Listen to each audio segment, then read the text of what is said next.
Buenas noches.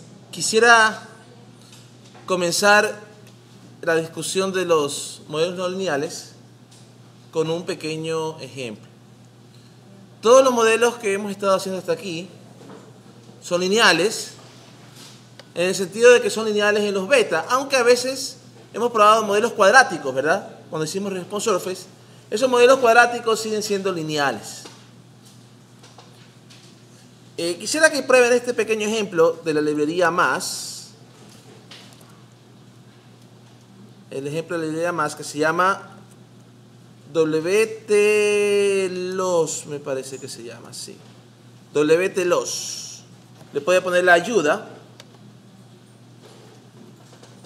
Y este fue un paciente obeso, el cual en un periodo de 8 meses, él tuvo una dieta particular, y en un periodo de 8 meses se lo pesó 52 veces. ¿Sí? 8 meses, 52 veces. Y cada vez que se lo pesaba, el paciente iba perdiendo peso. Ahora, ¿alguno de ustedes ha intentado dieta alguna vez? Generalmente al principio pierde bastante y después no pierde tan rápido. La tasa de pérdida va reduciéndose.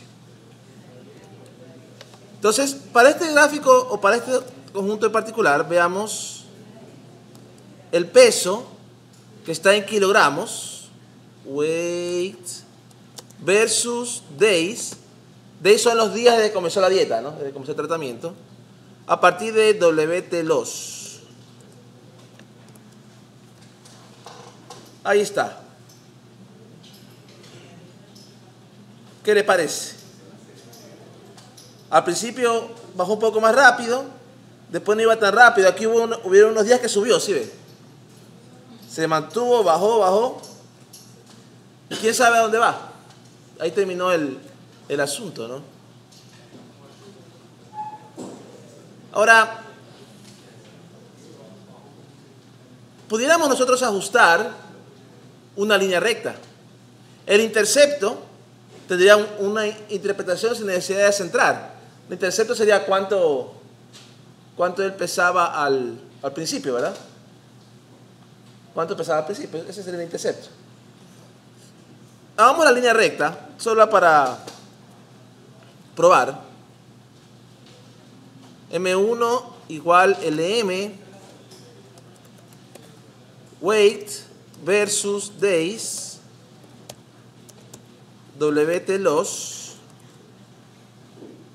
Y grafiquemos rápidamente esa línea recta encima del gráfico que está ahí. ¿Qué problema observa usted con la línea recta?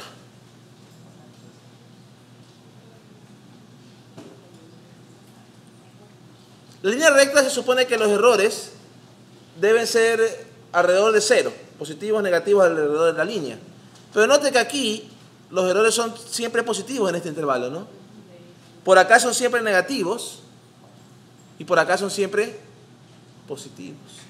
Si usted hace un gráfico del modelo,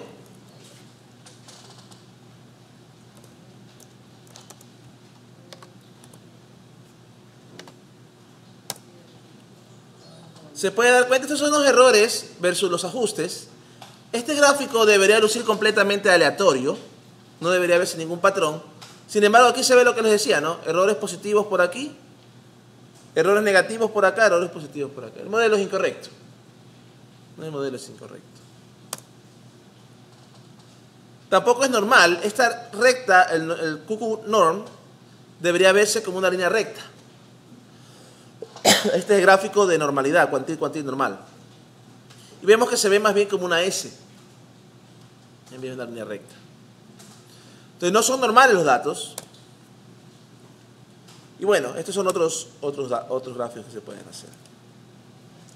En todo caso, el modelo no es apropiado. Eso creo que es fácil de ver.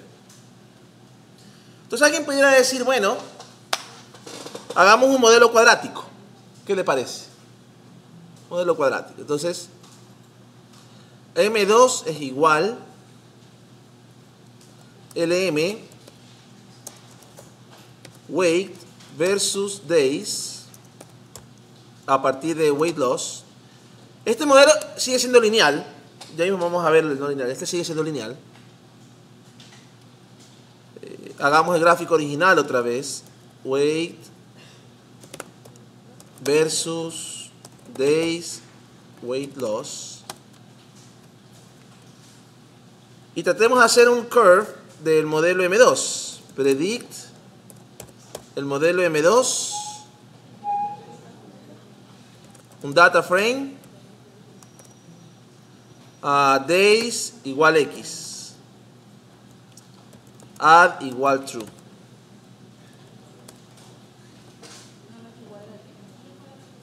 ¿Dónde dice cuadrático? Chispa.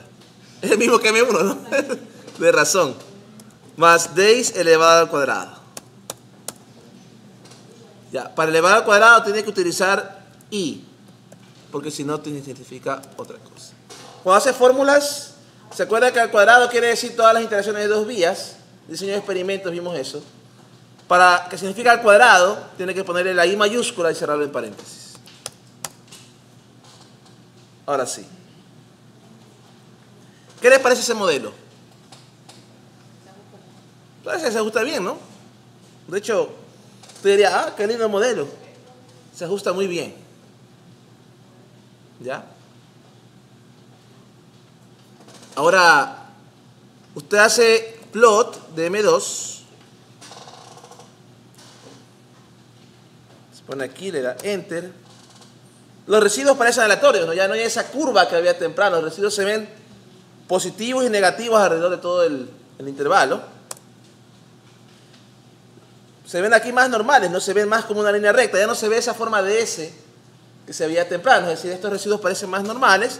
Tiene un par de valores aberrantes, pero eso no es como temprano que se veía una S, pues, ¿no? Un par de valores aberrantes no hay tanta preocupación. Pero se ven más normales. Bueno, hay otros dos gráficos que no hemos visto. Tú te dirías, bueno, me quedo con ese modelo. El problema de ese modelo es que solo funciona en el intervalo para el cual fue hecho. Si usted ve el gráfico original, solo funciona para 0 a 250 días. Ese modelo no funciona para después de los 250 días. Otro problema de ese modelo. Para ver este problema que acabo de describir de los días, voy a hacer otra vez el plot de weight versus days. WT loss. Pero esta vez en vez de hacerlo a 0 a 250, quiero saber qué pasa con él en un año. Entonces, XLIM va a ser de 0 a 365. Entonces, estos son los datos a 250, ¿no? Y quiero saber qué pasa con él en un año. Entonces, hagamos el curve de nuevo. Aparentemente va a seguir bajando, pero no logro ver porque no me alcanza aquí la escala, ¿verdad? Entonces pudiera quizás poner que la escala actual va más o menos de 110 a 190 casi, 185. Entonces pudiéramos poner como YLIM quizás una escala que vaya de 50 a 195, 185.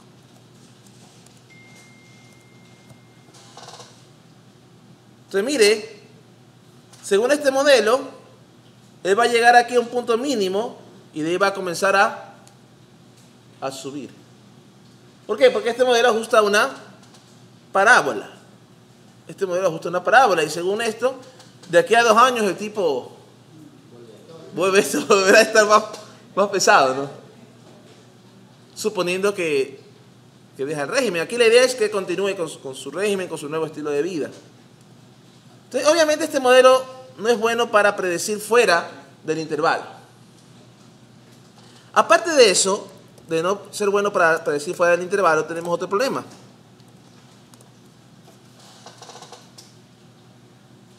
Note aquí los coeficientes. Saquemos solo los coeficientes para que salga solo los coeficientes.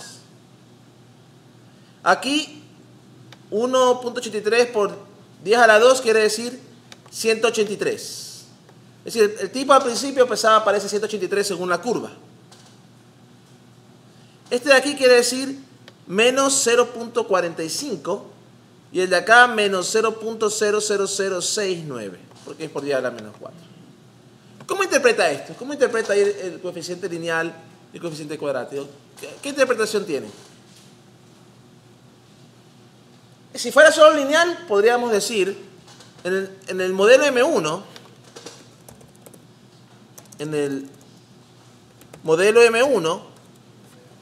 por cada día que pasa va perdiendo 0.29 kilos, porque estaba en kilos los datos, ¿no? Entonces, 180 kilos y va bajando, aquí va llegando a 110 kilos más o menos.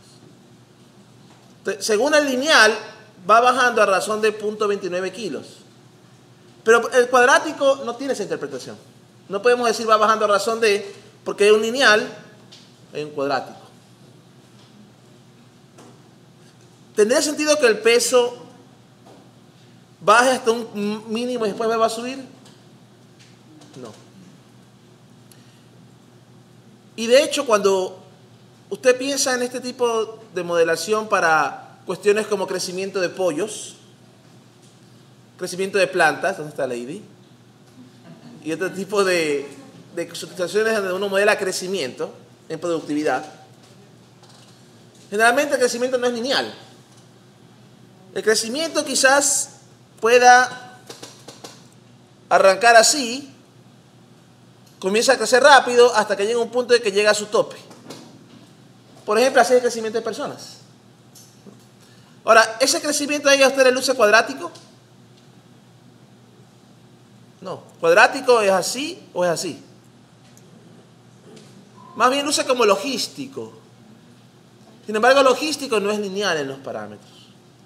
Entonces, queremos ver un mejor modelo para la pérdida de peso. Mire, ¿qué le parece este modelo que voy a proponer a continuación? Y igual beta 0 más beta 1 X. Vamos a poner, no beta 1X, vamos a poner beta 1 por 2 elevado a la menos X dividido para beta 2 más un error. Donde en este caso Y es el peso y X es el número de días desde que comenzó la dieta. Se ve un modelo más complicado que un lineal cuadrático. Sin embargo, como veremos, esos coeficientes son más fáciles de interpretar, inclusive desde el punto de vista práctico. Por ejemplo, ¿qué sucedería cuando X es igual a 0? ¿A qué sería igual Y?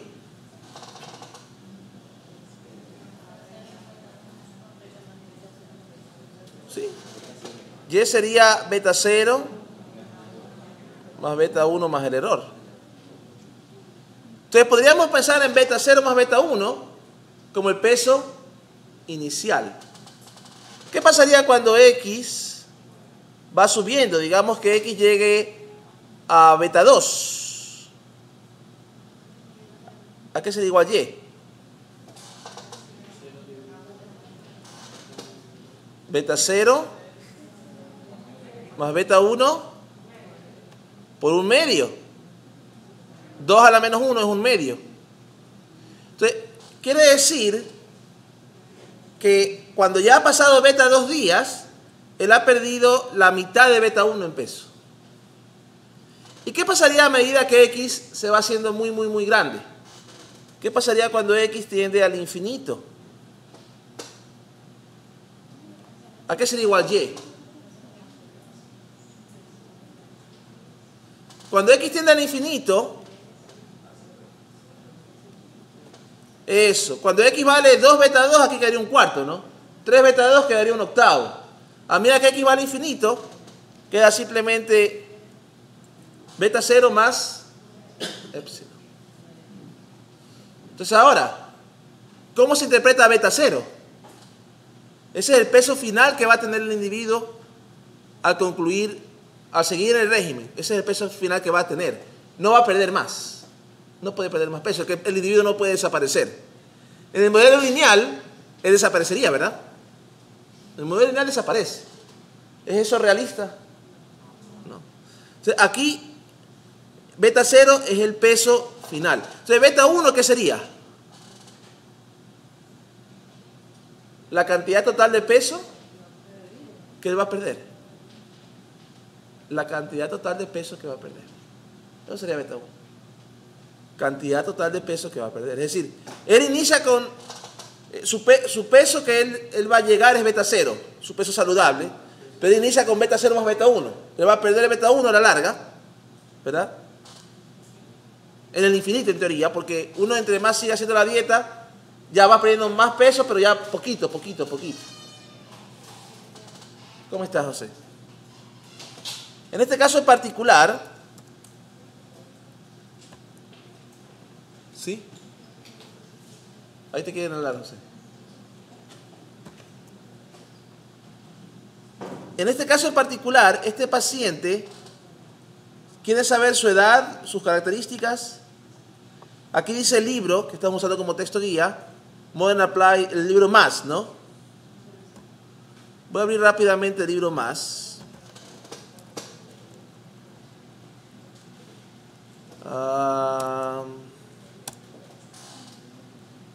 Voy a abrir rápidamente el libro más. Porque este libro describe esos datos. Este libro describe esos datos.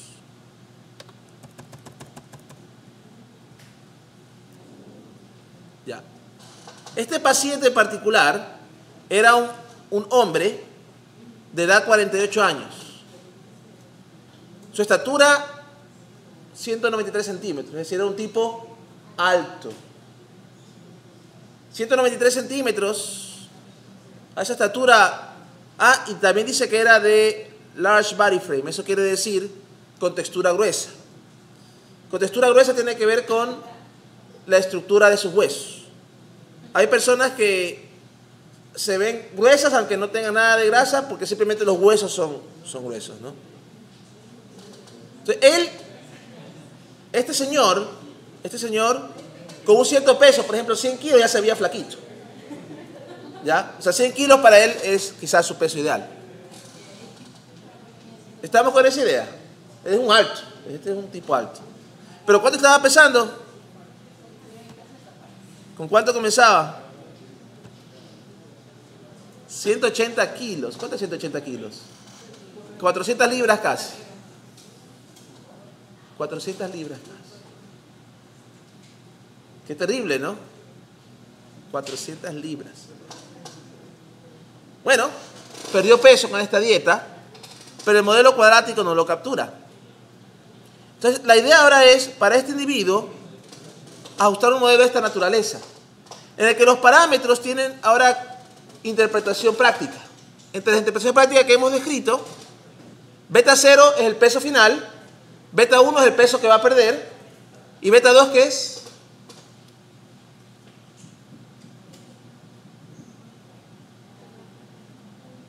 ¿Qué es beta 2? El número de días que va a perder la mitad del peso total de la pérdida, ¿no? La pérdida es beta 1.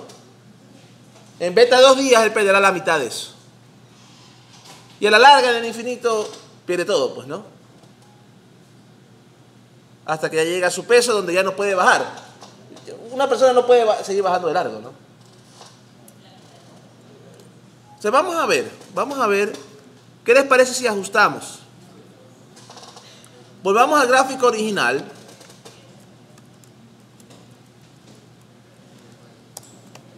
Ahí está el gráfico original. Ahora, podríamos casi que adivinar los coeficientes. Si es que esta es la pérdida total de peso, ¿cuánto perdió en total? Como 70, ¿no? Quizás 75. ¿Dónde fue la mitad? 120 días, 130 días. ¿Y cuánto peso va a quedar al final? 110. Bueno, quizás parece que a lo mejor si sigue pierde un poquito menos y puede perder quizás hasta 100, ¿no? Entonces, ¿qué le parece si suponemos 85? Vamos a suponer la siguiente curva, miren. Claro, no he estimado los parámetros, estoy haciéndolo al ojo. curva, 100 más 85 por 2 elevado a la menos x dividido para... ¿Cuánto dijimos que era la mitad? 120 días. 130 días, pongámosle ya. Add igual true. Bueno, no le atinamos. Pues ya vimos un gráfico, ¿no? Cómo se vería. Vimos un gráfico cómo se vería. ¿Qué le parece si estimamos ese modelo? ¿Cuál es el problema de este modelo? Este modelo no es lineal en beta 2. Si se da cuenta que no es beta 2 multiplicado por algo. De hecho, esta función de beta 2, que no es lineal en beta 2, va multiplicada por beta 1. Entonces no es lineal desde varios puntos de vista.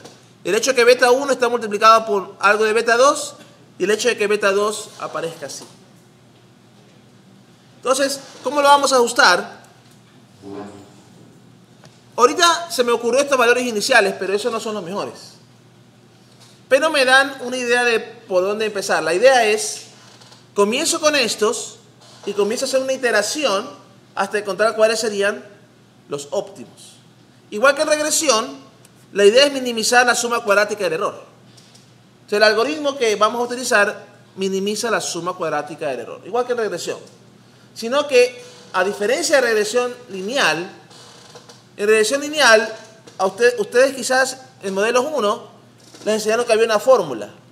Beta sombrero es igual a x transpuesta por x inversa por x transpuesta y. ¿Sí les enseñaron esa fórmula? Esa fórmula se puede coger, armar la matriz, hacer las transpuestas, las inversas y sale la respuesta. En regresión no lineal no hay eso. No se puede despejar la respuesta. ¿Sí? Si fuera una regresión polinómica, por ejemplo una regresión cuadrática como la que hicimos temprano, tendría 1, 1, 1, 1, x1, x2, x3, x4. La de temprano era cuadrática, ¿no? x1 cuadrado, x2 cuadrado, x3 cuadrado, x4 cuadrado, etc. Y se hace. ¿Por qué? Porque era lineal en los betas. Pero eso funciona en regresión lineal. Eso no funciona en regresión no lineal. Entonces, ¿qué es lo que vamos a hacer? Vamos a hacer una minimización del error cuadrático, pero con un algoritmo. Este algoritmo es un algoritmo iterativo. Comienza con una solución inicial que usted la adivina, que usted le da, y luego va comenzando a iterar hasta encontrar una solución óptima. No vamos a ver los detalles de cómo funciona el algoritmo, porque no, para ustedes no sería tan... No es el objetivo de este curso. En otro curso veríamos. Por ahora para ustedes va a ser una caja negra en la que usted da un modelo, valores iniciales y el algoritmo itera, ¿no? o el computador itera. Entonces, ¿qué les parece si comenzamos con valores iniciales? Valores iniciales vamos a ponerle B0 igual 100, B1 igual 85 y B2 igual 130. Esos van a ser mis valores iniciales. El modelo 3 va a ser la función NLS. NLS. NLS quiere decir Non-Linear Least Squares. Mínimos cuadrados no lineales. Mínimos cuadrados no lineales. La fórmula es un poco distinta que lo que solíamos hacer en los otros. Aquí se pone Y versus B0 más B1 por 2 elevado a la menos... A ver, no es Y. ¿Cómo se llamaba? Weight, ¿no? Weight. Ya. Menos days dividido para B2. Nota esta fórmula, ¿no? Si ve que no estoy poniendo el I. Aquí en las fórmulas de non-linear le permite poner operaciones matemáticas. Cualquiera que usted desee. Los datos en este caso son WT-los, ¿no?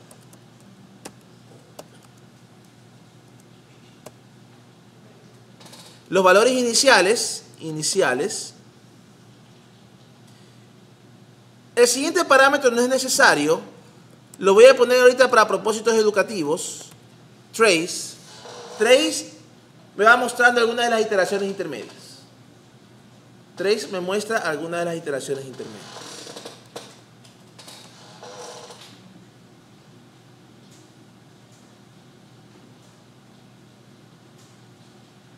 ¿Ya? Entonces miren lo que dio. Con los parámetros iniciales que yo le di, 100, 85 y 35, el error cuadrático fue total 2365. ¿A qué se refiere? Cogió el valor de la curva menos el valor real del peso elevado al cuadrado. El valor de la curva menos el valor real del peso al cuadrado. Cada día hizo eso. Valor de la curva menos el valor real del peso al cuadrado. Sumó todo eso y esa es la suma cuadrática del error, 2300. Después de varias iteraciones, logró bajar la suma cuadrática del error a 45.49. Después de varias iteraciones más, 39.244. Y después de varias iteraciones más, 39.2447. El final. Eso es porque le puse trace igual true. El propósito de ponerle trace igual true es que me diera algunos de los valores intermedios. Si yo no le ponía aquí trace igual true, no me daba eso. ¿Ya? Me daba simplemente lo hacía, como el M, ¿no? Como dije, trace, esto en general no van a usar trace. Ahorita solamente para propósitos educativos que he puesto trace. Para que vean que hay un algoritmo detrás que va iterando, va calculando la suma cuadrática del error y va encontrando cuál es el óptimo. Si usted pone M3, aquí le dice, el óptimo fue encontrado en 81.37 para B0, 102.68 para B1 y 141.91 para B2. Según este modelo, el cual vamos a volver a hacer el plot y vamos a poner un curve predict M3 data frame days igual X, igual que lo que hemos estado haciendo, ¿no? Add igual true. Nunca hice el nuevo plot. Se ajusta bastante bien, ¿no? Si le ve el ajuste. Gráficamente al menos se ve un buen ajuste. La suma cuadrática del error, 39.24. De los 2000 y pico que comencé, bastante bajita, ¿no? Pero lo más interesante de este modelo es que estos parámetros tienen un significado que el nutricionista o el que está investigando en esta área puede interpretar para un paper, para un artículo. En este caso, esta persona, cuando ya pierda todo su peso, va a llegar a 81.37 kilos. 81.37 kilos, ¿cuánto es? Va a llegar a 180 libras. Si sigue con la dieta, sigue con el régimen, ¿no? Claro, ya no va a ser tan rápido el descenso. Según esto, ¿cuánto va a perder en total? 102 kilos. Esa va a ser su pérdida total. ¿Y cuándo va a haber perdido la mitad de los 102? 141.96. En 142 días, él habrá perdido la mitad del peso. Es decir, si usted hace una línea vertical, AB line, vertical igual 142, pongámosla con color gris. Aquí ya perdió la mitad del peso. De aquí sigue habiendo pérdida, pero más lenta. De aquí sigue habiendo pérdida, pero más lenta. Si usted vuelve a hacer el gráfico temprano,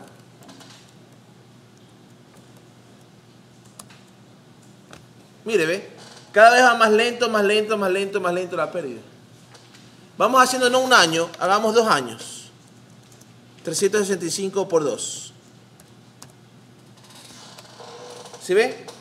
Más lento, más lento, más lento, más lento, hasta que llega a su peso tope. Claro, él podría parar la dieta antes, pero estos parámetros tienen mucho más sentido que decir que va a llegar a un mínimo y luego va a subir. O uno lineal decir que va a desaparecer. ¿Verdad? Ahora, quizás esto no pase, porque si ya lo dejo de observar, no sé qué va a suceder con él. No sé si siga el régimen, si no sigue el régimen, si decía, no, ya con 100 kilos estoy bien. Puede ser, ¿no? Pero los parámetros tienen otro significado. Es más, podría comparar 2 tipos de dietas, comparando quizás el B1, cuánto va a ser la pérdida para tipos similares, y el B2, cuánto tiempo va a durar la pérdida. ¿Sí? En este caso, perder, inclusive las interpretaciones del modelo M3, en este caso, perder 100 kilos, ¿cuánto es 142? A ver, no, de 100 kilos la mitad es 50 kilos. Perder 51 kilos en 140 días. ¿Cuánto es 140 días en meses? Casi 5 meses. O sea, en 5 meses vas a perder la mitad, 50 kilos, más o menos 10 kilos por mes. No sé si es saludable perder 20 libras mensuales. Entonces ya pueden hablar, evaluar los expertos, ¿no? Pero la idea de este modelo es poder interpretar los parámetros de una manera más significativa. A pesar de que el modelo luce más complicado, ¿sí ven? Sin embargo, los parámetros, ¿cómo interpretaría usted otra vez los coeficientes del modelo 2, el cuadrático? ¿Se acuerda que para el cuadrático lo único que habíamos encontrado es hallar mínimos y máximos? Pero la interpretación es más difícil ahí. A menos que lo que quieras hallar mínimo y máximo. Que ya lo usamos. ¿Se acuerda cuando vimos superficie de respuesta? Con el cuadrático hallamos mínimos y máximos. Pero si lo que quiero evaluar es cuánto va a perder de dieta, si quiero comparar 2 o 3 dietas, cuánto va a ser la pérdida total, ni el lineal ni el cuadrático me dicen eso. Este modelo me da un parámetro B1 que me dice pérdida total. También me da un parámetro B2 que me dice en cuánto tiempo perderé la mitad del peso. Que ese parámetro tiene que ver con velocidad de la pérdida de peso. Porque entre B2 es más grande, quiere decir que la dieta es más lenta, ¿no? Si B2 es más pequeño, la dieta es más rápida. Porque si B2 fuera 100, quiere decir que en 100 días pierdo la mitad. Si B2 fuera 200 o 300, quiere decir que casi un año pierdo la mitad del peso. Entonces, la interpretación de los parámetros es distinta. Ahora, ¿cuántas iteraciones hizo? 3. Es un algoritmo bueno. Es un algoritmo bueno. Y se ve este que dice Achieve Convergence Tolerance. Esto quiere decir que entre el algoritmo no haya la respuesta exacta, pero itera, hasta que ya no pueda bajar más. En este caso, comparó una solución con la anterior y dijo,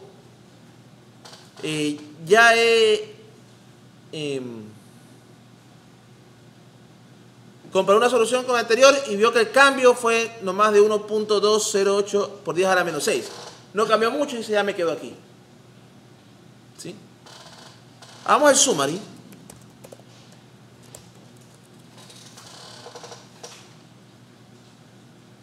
Note que también se reportan los valores estimados junto con valores estándares, valores T, valores P.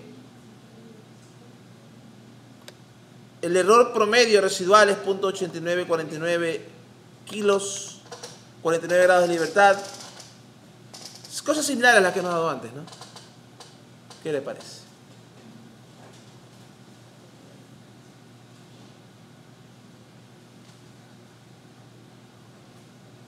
¿Alguna pregunta sobre eso?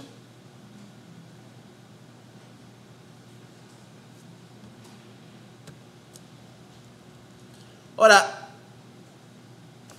estas pruebas de hipótesis que están aquí quizás no tendrían sentido para algunos parámetros. Por ejemplo, el parámetro beta 1 igual 0 quería decir que esa dieta no sirve. que no va a perder nada de peso, ¿no? Beta 2 igual 0, ¿qué querría decir?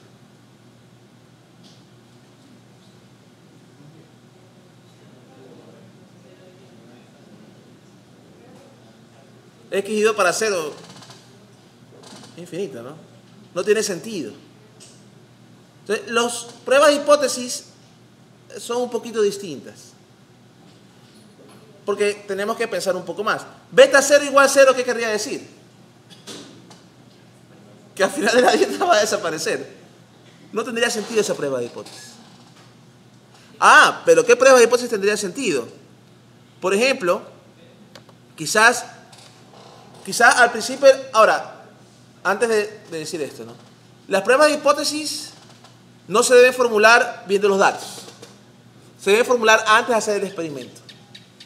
Usted la formula cuando ya ha hecho el experimento y ve las estimaciones, entonces está haciendo trampa en el sentido de que cualquier hipótesis que formule va a ser prácticamente aceptada porque es basada en sus observaciones. Tendría que hacer un nuevo experimento para formular, ¿no? Pero vamos a suponer que nosotros, esta persona decía, mira, con esta dieta tú vas a perder 90 libras, perdón, 90 kilos. En total vas a perder 90 kilos. O podemos decir, en total vas a perder 120 kilos. El que sea. ¿Hay evidencia en estos datos de que va a perder 120 kilos? Entonces, ahí podríamos plantear la hipótesis, en este caso, por ejemplo, beta 1, hipótesis nula. Beta 1 igual 120. Esa podría ser una hipótesis nula, ¿no? Beta 1 igual 120.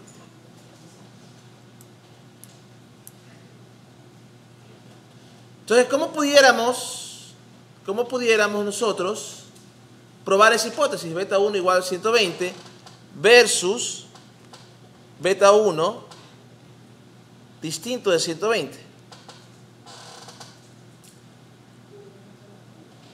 Bueno, para esto pudiéramos hacer un modelo M4. Primeramente, nuevos iniciales. Vamos a poner I2 o I4, iniciales 4 igual. Este iniciales 4 va a tener B0, pongámoslo 81, porque ya teníamos eso, esta estimación. Y B2 igual 142. Note que ya no hay B1, porque B1 ya no lo voy a poner en este nuevo modelo, sino que M4 va a ser NLS, weight, versus days, weight versus days,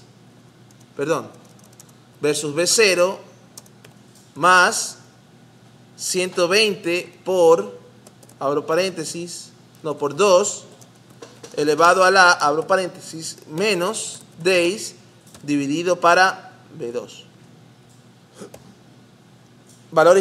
Datos son WT los, valores iniciales de 4.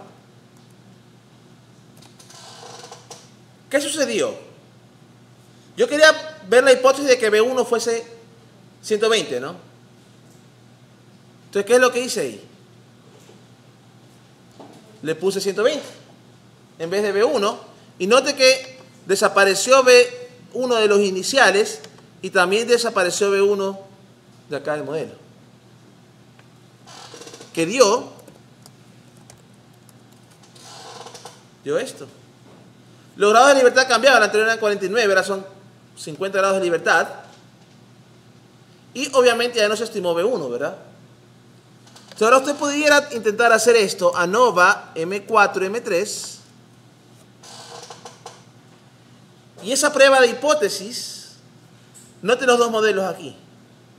¿Cuál es la diferencia? B1 ha sido reemplazado por 120. Entonces esta prueba de hipótesis es para comprobar la hipótesis si B1 es igual a 120. Versus la alternativa, B1 es distinto de 120. Valor P de esta prueba, 10 a la menos 8. ¿Cómo interpretamos eso? existe evidencia estadística de que la pérdida total de peso no es 120. 102 había estimado, ¿no? Pero existe evidencia estadística de que no es 120. ¿Sí? Note que la suma cuadrática del error al ponerle 120 se hace 72. Al dejarlo estimarse, 102 daba, ¿no? Se hace 39.2. Es decir, se reduce el error bastante, ¿no? 40 es la reducción. Perdón, 32 es la reducción, que diga. 32 es la reducción. Valor F es 40. En todo caso, existe evidencia estadística de que el peso no es 120. Es decir, que lo que dijo la persona era falso. No va a perder 120 libras. Y pueden hacer algo similar, ¿no? Ah, esta persona va a perder, en 4 meses va a perder la mitad del peso. Puede ser otra prueba de hipótesis. 4 meses quiere decir B2 igual 120. Y pudieran hacer un modelo donde tiene B0, B1 y B2, pero B2 reemplazan por 120. Estamos con la idea de las pruebas de hipótesis. Entonces, mire, si bien es cierto, el summary nos dio unas pruebas, en estos modelos no lineales no siempre el 0 es un buen valor para probar. Si se recuerdan los modelos lineales, casi nunca hacemos pruebas con respecto a beta 0. Siempre hacemos pruebas con respecto a las pendientes. Queremos ver si la variable afectaba. Acá, y siempre probamos si era 0 o no era 0. Acá no nos interesa en general. Puede que haya unos casos que sí nos interese ver si es 0. Puede que haya otros casos que ser 0 no tiene sentido. Entonces, si usted quiere hacer sus propias pruebas, las puede hacer de esta manera. ¿Tienen alguna pregunta sobre eso? ¿Sobre la prueba de hipótesis? Entonces, mire, hemos visto el día de hoy, con estos datos weight loss, hemos visto pérdida, modelo lineal, modelo cuadrático, y hemos visto el modelo no lineal, en el que los parámetros tienen una interpretación más significativa para el investigador. Y quizás tenga más sentido ajustar este tipo de parámetros. ¿Sí? Hay otras propiedades que tienen estos modelos. Nos vamos a quedar ahorita con M3, ¿no? Inclusive por ahí C, M3, M4. M3 gana, pues, ¿no? M3 tiene el AIC más bajo.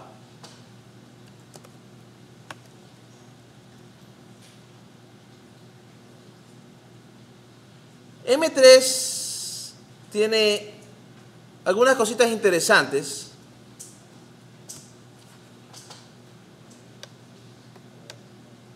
A ver, el que quiero ahorita es... no es ese.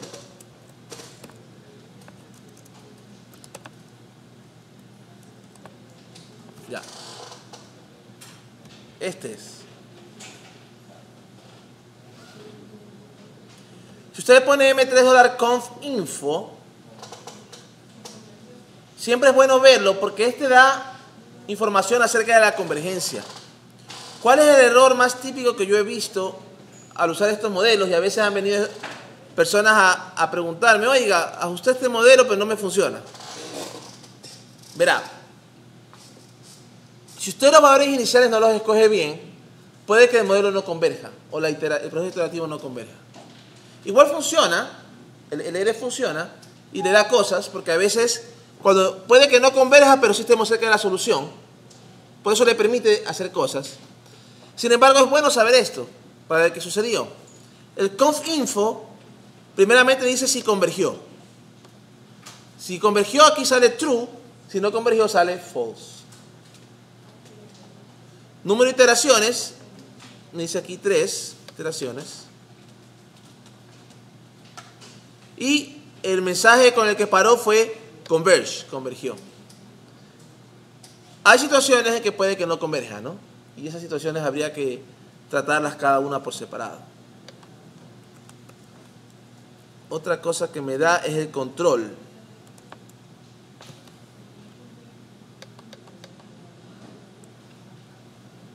Control son algunas de las cosas que uno tiene para que no se vaya de largo. La más importante, la que nos vamos a utilizar, es este que se llama MaxIter. MaxIter por default es 50. Si después de 50 iteraciones no ha convergido, entonces MaxIter dice, o la convergencia dice false, no convergí. Claro, igual le da un resultado. Si usted ve que no ha convergido, usted pudiera aumentar el número máximo de iteraciones, teniendo en cuenta que se va a demorar más. ¿Por qué hay MaxIter? Porque la computadora pudiera estar en un loop, en un ciclo infinito, si no hay convergencia, y nunca llegar a la respuesta, se le inhibe esa computadora. Por eso se le pone MaxIter, por default 50. Claro, estos son pocos datos, pero cuando tenga bases de datos grandes, quizás con miles de observaciones, entonces MaxIter es importante. Si después de 50 iteraciones no ha convergido, usted pudiera decir, voy a intentar unas cuantas más, unas 80, unas 100, 200 iteraciones, ¿no? A ver si converge. Hay ciertos casos en que por más que uno le agregue iteraciones, simplemente no converge. Llorar, no. En esos casos uno pudiera buscar mejores valores iniciales o buscar otro modelo. Hay ciertos casos en que el modelo es correcto. Por ejemplo, este modelo de aquí es un modelo que desde el punto de vista de nutrición es correcto. Hay modelos económicos donde los desarrollan no porque simplemente tenga esto, sino a partir de principios. No, esto debe ser la mitad de lo de acá porque este es el costo, esta es la demanda, así debe de funcionar no linealmente. Es decir, en algunas ramas sacan el modelo no lineal a partir de conceptos o principios de esa ciencia. Por ejemplo, en biología, ¿qué se conoce en biología? Si una bacteria tiene infinitos alimentos, se multiplica exponencialmente, porque de una se replica, luego hay dos y esas dos se replican, ahora hay cuatro y esas cuatro se replican, ahora son 8, esas 8 se replican, ahora son 16, eso se llama crecimiento exponencial, suponiendo que hay una infinita cantidad de alimentos. Por eso las bacterias crecen bastante rápido, ¿sí? En los cultivos, cuando se hace cultivo de bacterias, crecen sumamente rápido, pero le dan todo el alimento posible.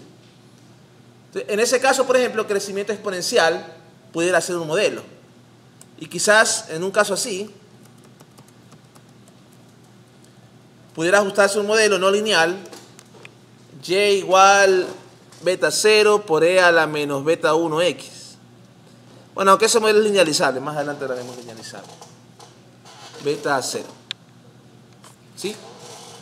Entonces, según la rama, pudiera darse el modelo. Por ejemplo, otro que es similar al exponencial. No sé si sepan cómo funcionan ¿cómo se llaman? Cuando le toman tomografías. No sé si saben cómo funcionan las tomografías computarizadas.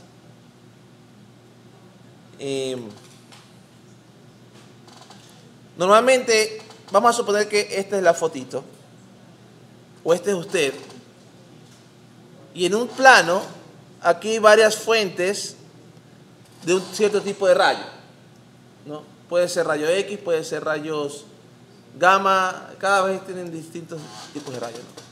Y aquí hay varios sensores. Entonces, el sensor dispara a una cierta intensidad. Perdón, el emisor dispara. El emisor dispara. Aquí también el emisor dispara. Todos los emisores disparan, ¿no? Pero ese emisor dispara cada rayo en cada dirección a una misma intensidad. Pero resulta que acá llegan a distintas intensidades. ¿Sí? La intensidad a la que llega acá se conoce por física, que es decaimiento exponencial. Es decir, sigue un modelo similar a este. Decaimiento exponencial. Entonces, como es decaimiento exponencial, pero el beta de ese decaimiento exponencial depende del material por donde pasa. Si pasa por tejido, por hueso, es una cierta atenuación. El hueso atenúa el rayo de una manera, el músculo atenúa el rayo de otra manera, el tumor lo atenúa de otra manera. Cada tipo de tejido atenúa el rayo de diferentes maneras. Entonces, hay modelos estadísticos, de hecho, en el que uno modela esto con una exponencial y le interesa reconstruir la imagen. Claro, estamos hablando de no 5 receptores, estamos hablando de varios de ellos. Entonces, basado en cuánto es la atenuación que llega a cada puntito, decide por qué materiales pasó. Claro, también manda de por acá, ¿no? Cosas que se cruzan. Manda de por acá, recibe por acá, se cruzan. Hay un bonito gráfico de esto en un libro.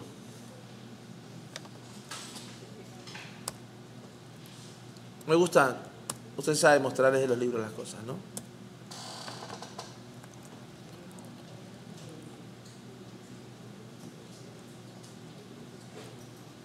Ya, aquí hay un bonito gráfico.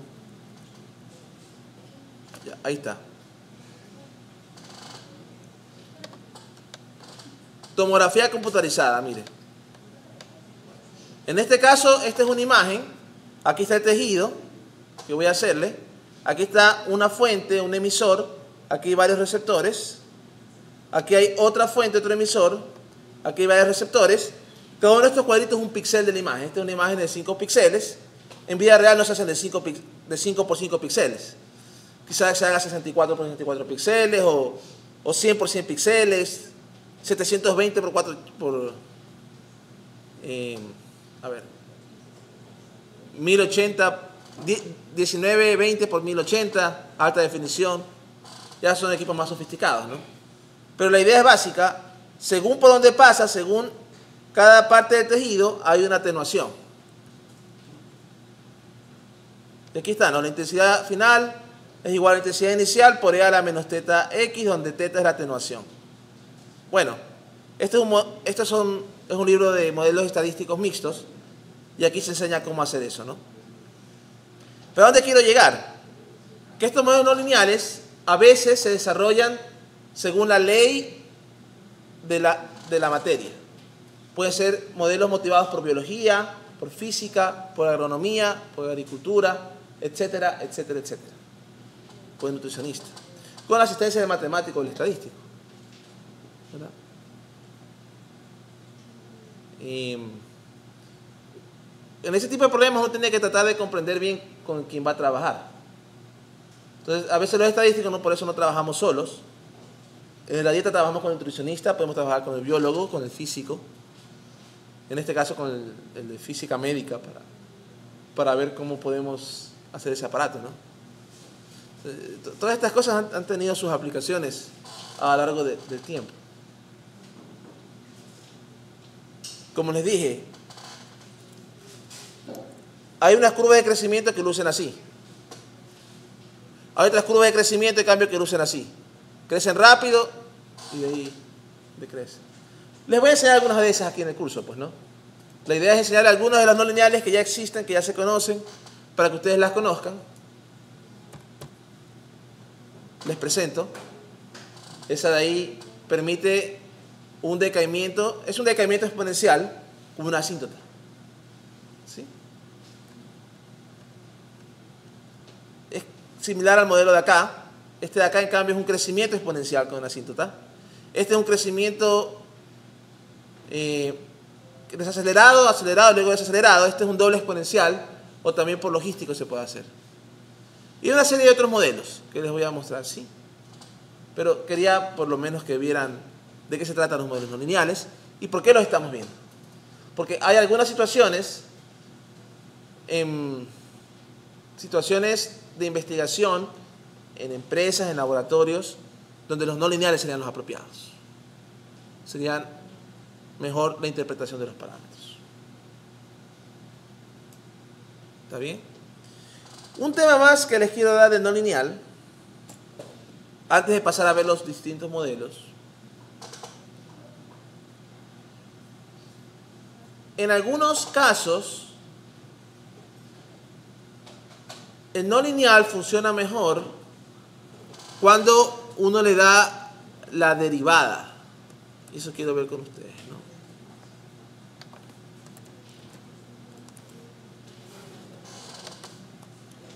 NLS.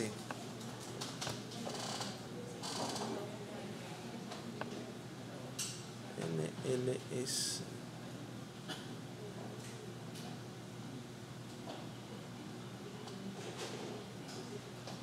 Ya.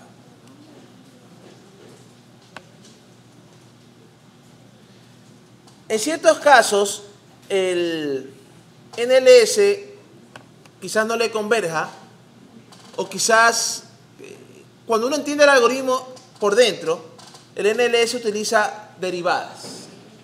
¿Sí? Utiliza derivadas por dentro.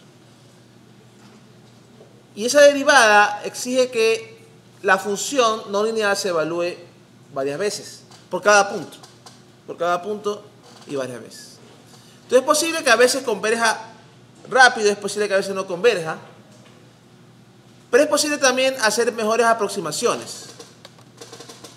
Aunque las aproximaciones que para este modelo fueron bastante buenas, el error estándar se basa en aproximaciones de las derivadas de la curva con respecto a los parámetros.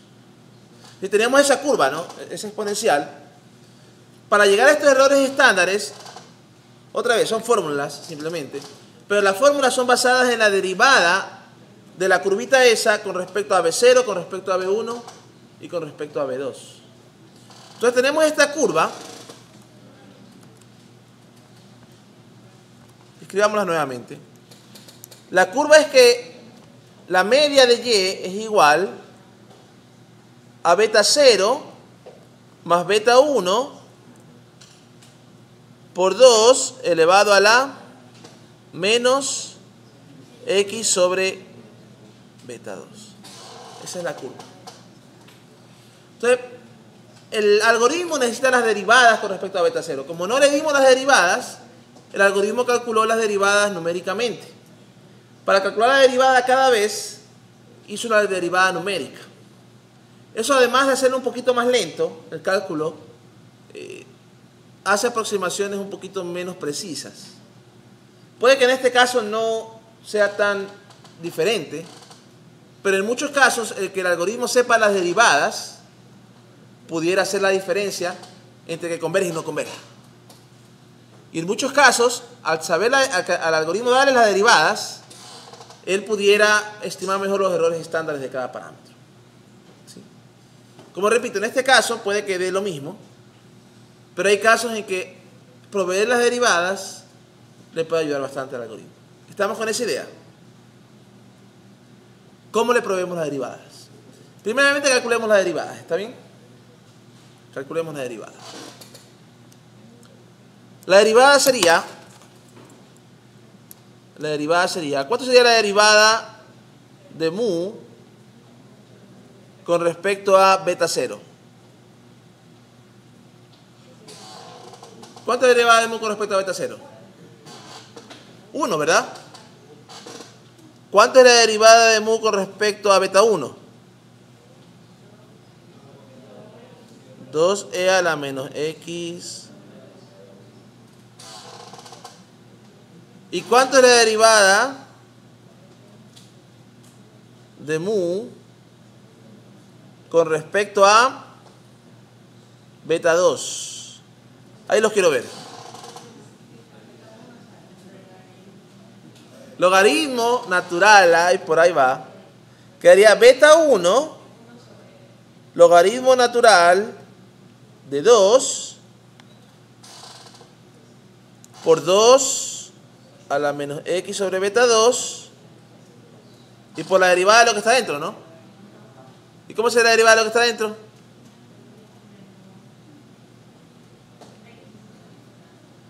Menos x sobre beta 2 al cuadrado por menos 1.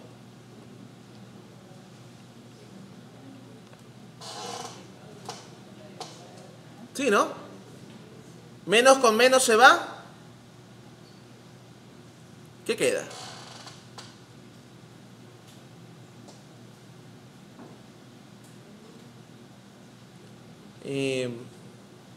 Vamos a la parte.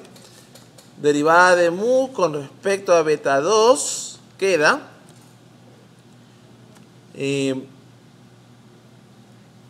beta 1 sobre beta 2 cuadrado.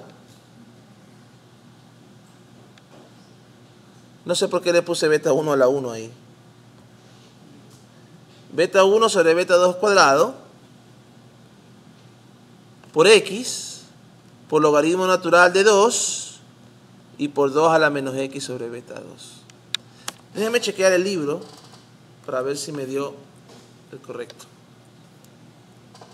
Solo por si acaso.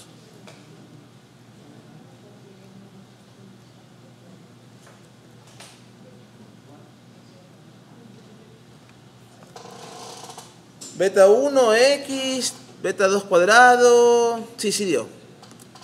Ya. Sino que el libro a beta 2 le llama teta. Pero yo no vi razón para llamarle teta. Beta 0, beta 1, beta 2. ¿Sí? Entonces está bien la derivada. Con esta información de la derivada, el algoritmo puede que en algunos casos que no converja, puede que con esto converja. Porque tiene la derivada correcta. ¿Estamos con esa idea? La pregunta surge, ¿cómo le doy la derivada? ¿Cómo se hace el cálculo? Bueno, vamos a ver.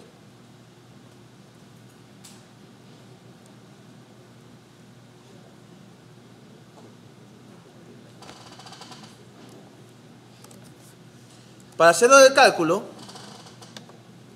M3 contiene el actual, ¿no? Vamos a hacer un M5, pero vamos a hacer una función f igual, una función de B0, B1, B2 y X. Una función de B0, B1, B2 y X. ¿Sí? B0, B1, B2. ¿Ok?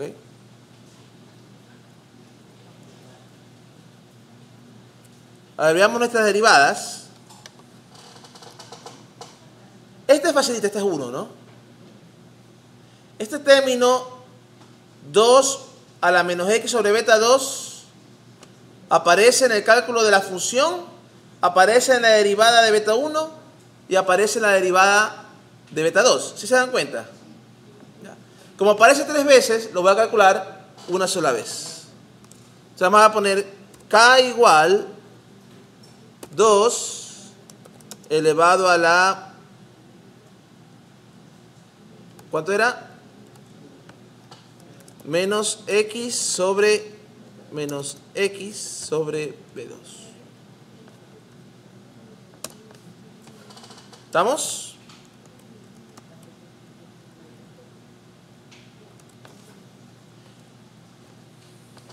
¿Estamos con esa idea?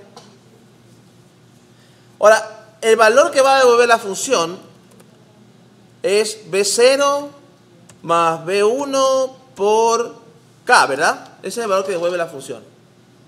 Entonces esta función f va a devolver b0 más b1 por k. Es decir, más b1 por 2 elevado a la menos x sobre b2. Hasta aquí igualito que el que teníamos antes, en cuanto a la función. Sin embargo, vamos a hacer una modificación de este valor. Le vamos a agregar las derivadas. A este valor que va a devolver la función le vamos a agregar la derivada. ¿Cómo le agregamos la derivada? Vamos a crear la derivada de esta manera. cbind. La primera columna va a ser, vamos a llamarle b0 igual 1. La segunda columna, b1. Este D es la matriz de derivadas. La primera columna va a contener las derivadas con respecto a beta 0, que es 1.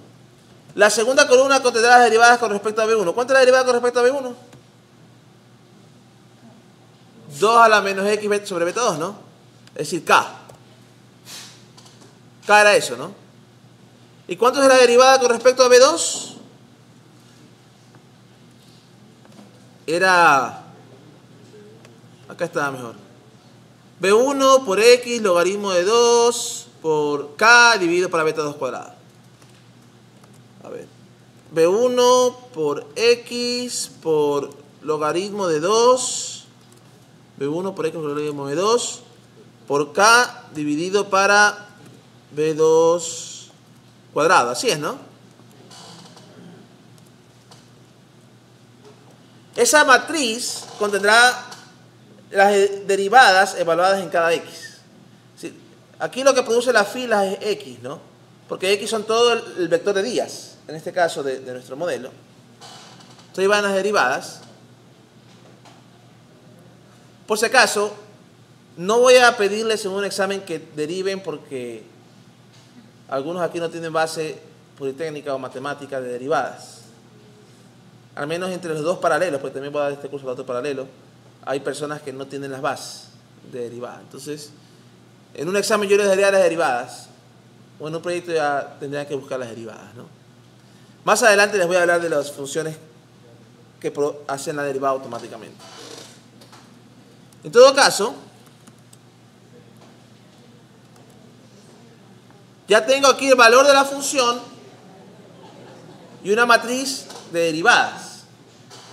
Entonces uno le pone así: atributo del valor de la función, el atributo llamado gradiente, le asigno D. Al valor que voy a devolver de la función, ¿sí? A este valor le vamos a asignar un atributo llamado gradient que contendrá las derivadas. Y al final devuelvo el valor. Voy a ejecutar esto. Ya tengo la función. Para el modelo M5 vamos a hacer esto, ¿no? Para el modelo M5, NLS, weight versus la función evaluada en B0, B1, B2 y days. A partir de wtLoss. ¿Y se acuerdan los valores iniciales originales? Le voy a poner eso, los iniciales originales. Summary M5. Convergió en 3 iteraciones mismo. Sin embargo, este particular utilizó menos evaluaciones de la función. Evaluó la función menos veces porque ya no tenía que aproximar las derivadas. Para aproximar las derivadas, usualmente necesita evaluar la función varias veces. Y por cierto, para evaluar esta tiene que aproximar la segunda derivada. Y entonces esa es un poquito más difícil. Teniendo las derivadas la hace un poquito más fácil. En este caso dio valores casi similares. Por eso les decía de antemano, va a dar cuestiones similares. Pero puede haber problemas en el que tener las derivadas puede ser la diferencia entre converger y no converger. Si en este caso da casi lo mismo. No sé si tomaría lo mismo si le pongo... Este es el modelo 3. Modelo 3.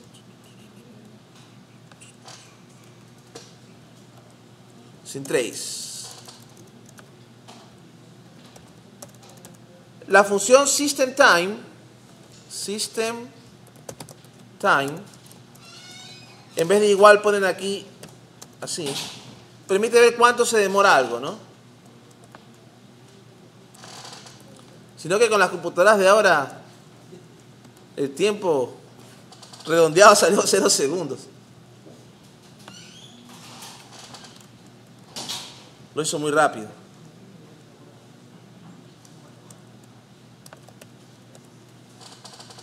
Tomaron casi los mismos... Aquí no se puede ver la diferencia, ¿no? Con las computadoras. En las computadoras de antes se veía la diferencia, ahora ya no se ve. Pero en general, al tener las derivadas, evalúa la función menos veces. evalúa la función menos b. Si quieren detalles del algoritmo,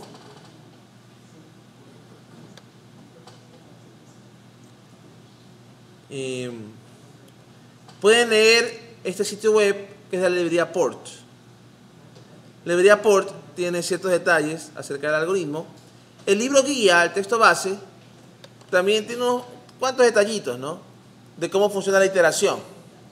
La iteración hace una aproximación de serie de Taylor. En la serie de Taylor utiliza la derivada.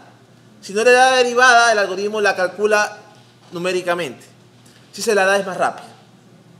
¿Sí? Entonces, esto se hace internamente. Usted no ve nada de estos detalles.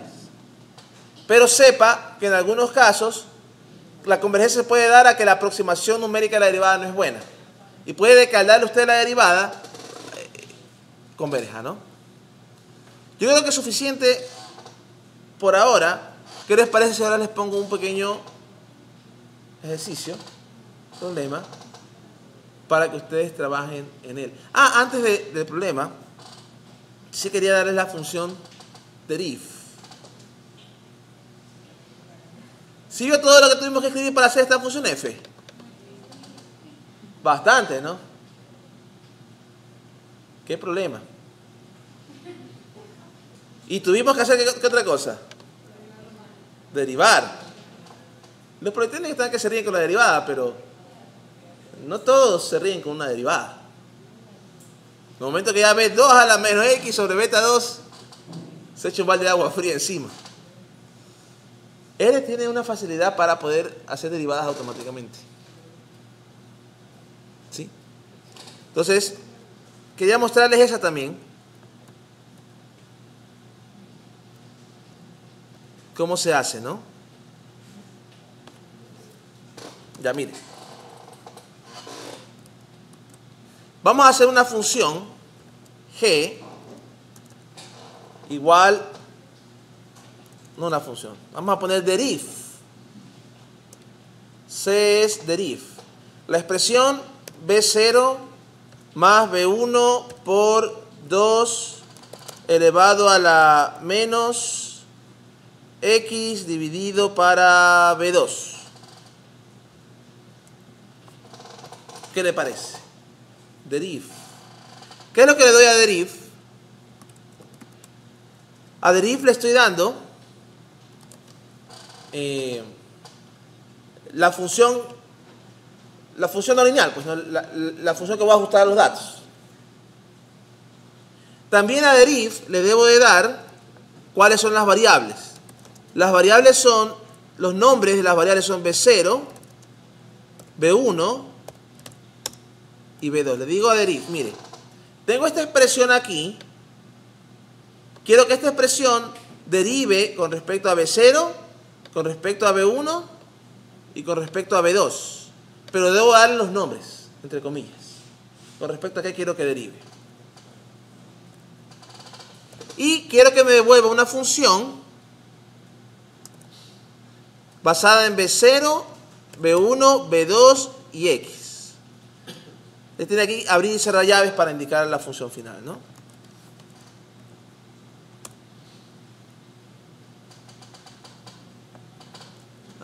Déjeme ver dónde me equivoqué. No, a ver. La derivada es y versus. Así, y versus. Y versus.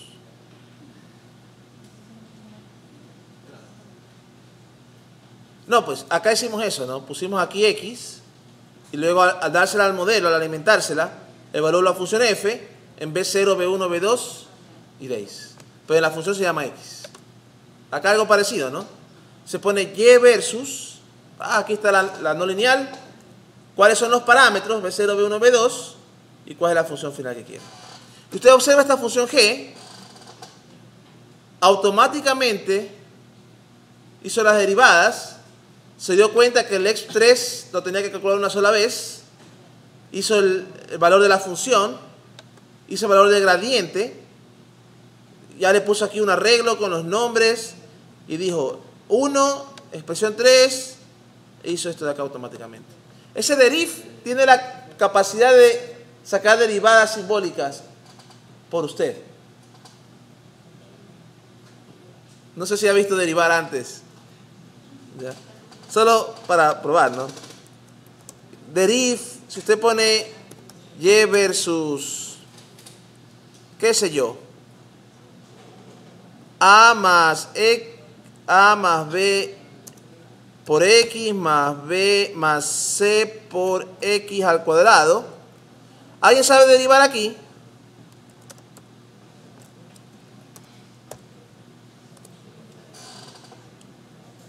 La derivada queda B más C por 2X. Entonces, esa función deriv sabe hacer derivadas. ¿Sí? Eso es lo que hace deriv. Si usted hace, por ejemplo, deriv Y versus, qué sé yo, logaritmo de X con respecto a X, la derivada del logaritmo de X es 1 sobre X. Entonces, la ventaja de utilizar deriv es que no tiene que ponerse a hacer la derivada a mano. Para aquellos que no les guste derivar o que no sepan derivar. Bien.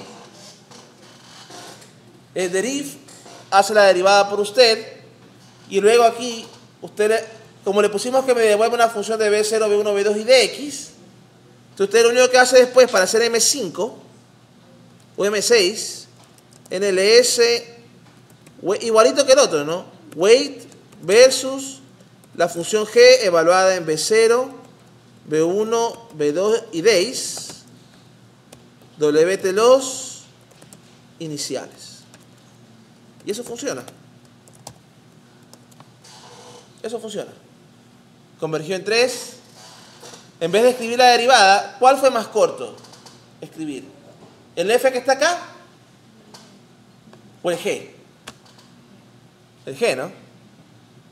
Entonces es más fácil hacer las derivadas.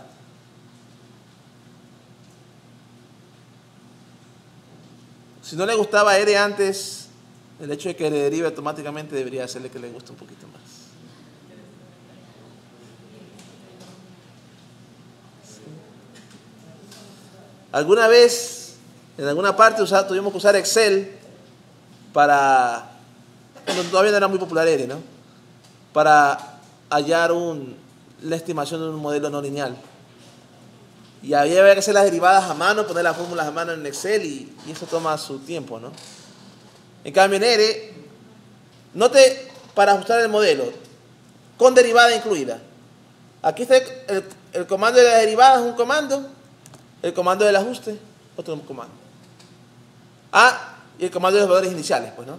Ese sería otro comando. ¿Ya? ¿Qué les parece si paro ahorita? Porque tiene bastante que procesar.